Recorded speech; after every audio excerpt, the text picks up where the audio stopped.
qofaaf haadha ijoollee kana qofaa miti haadha hunda keenyaati. Si galee haadha Oromoo hundaati. Haadha biyyaati. Baale biyya keeti.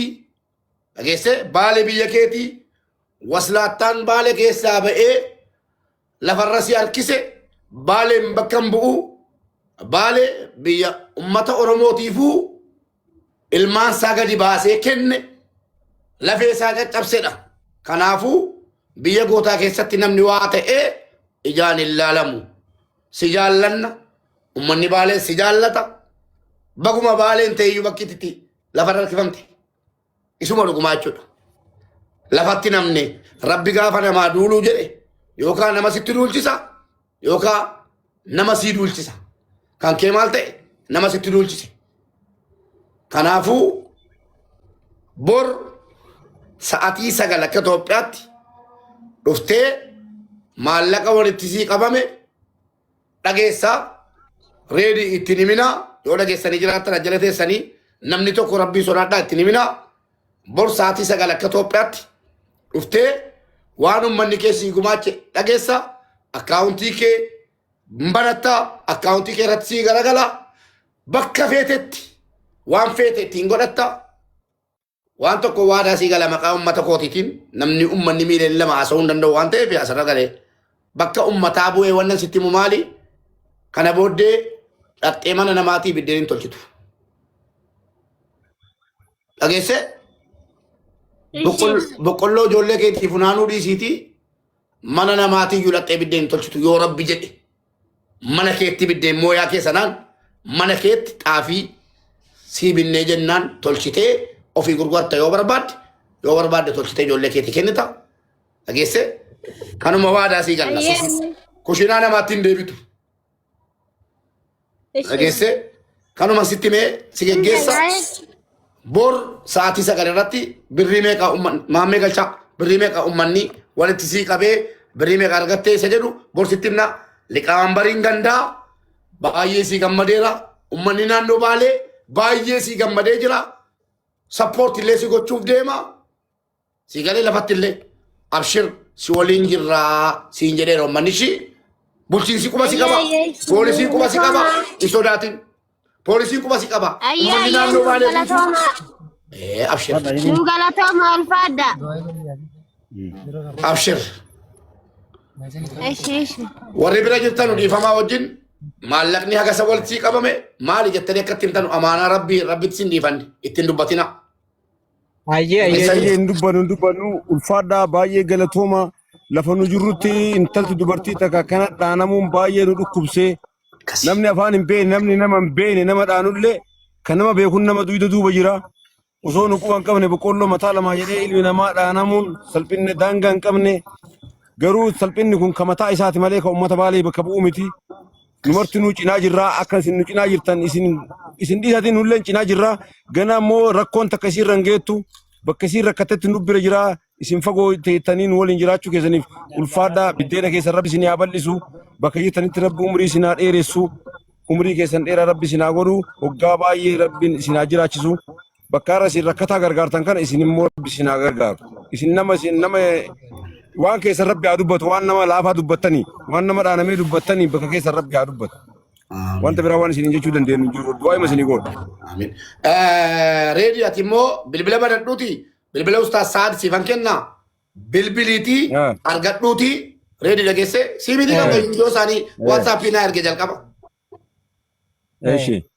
Galata guddaa qabdaa bilbila ustaas Saad amma si ergeen jira waatsaappiidhaan ustaas Saadiin dubbisiitii waan gochuu qabdantu jira bor si waliin mari'atee namni dhufu jira achi. Si galee si waliin mari'atee si waliin haasa'ee nama isaan bira deemu jira. Insi matta amma immoo birrii amma baafte borusii kennina. Bakka ijoolleedhaa isaanii amma kan bittu birrii namni tokko birrii 10,000 nu galchaaf hime. Yookiin 5,000. 5,000 nu galchaafi. Maallaqni ammoo sitti qaba maayeru maqaa nama biraatiin Mubaarak. Ustaas Sa'adi. Nama biraa miti. Hayyee isaan immoo hanga boriitti akkaawuntii banatan isaanii. Ni banatan. Akkaawuntii isaaniitti seenu. Ni banatama. Ni banatu. Liqaan bariitti mameera liqaan bariini warri liqaan barii si waliin jiru akkaawuntii si bansiisuudhaaf warri liqaan barii si waliin jiru akkaawuntii mataa keetii banama shii haadha koo. إيش Achumaan birriin akkaawuntii keerratti garagala uummata fuulduratti. إيش Bilbilli illee borsii dhufti. Bilbilliif siim kaardii hin qabdu bilbilaati. Bilbila hin qabdu amma. Bor immoo bilbilaan mana ga'u baadhatta yoo rabbi jedhe. Inshallah. Dhageessee bilbila tuttuquu hin dandeenye. أيين غلطهم الفادا جرادا فياتا Abshir. Bakka seeruu bakkeerra yeroo daa'ima baatanii mubaarak. Agalan jenneen borsaatti sagal jenneerra fixeeraan. Manguddoo achi jiru sanitti dhaamsa takka dhaamachuun barbaada Mubaarak. Dhaamat. Yaa. Hin dhageettanii mi abbaa? Ndaga. Nuti ijoolleen baalee akka ijoollee baaleetitti warri biyya ormaa jiru saalfannee jirra.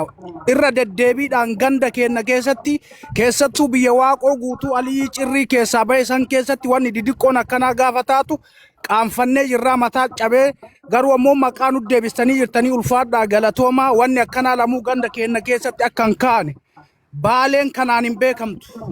Ummata qubsiisee nyaachisee obaasee fe'ee geggeessu san keessatti har'a mataa boqqolloo mataa muka 4-5 jecha nama akkana xiqqeessuun nuuf xiqqeenna waan akkanaa kana.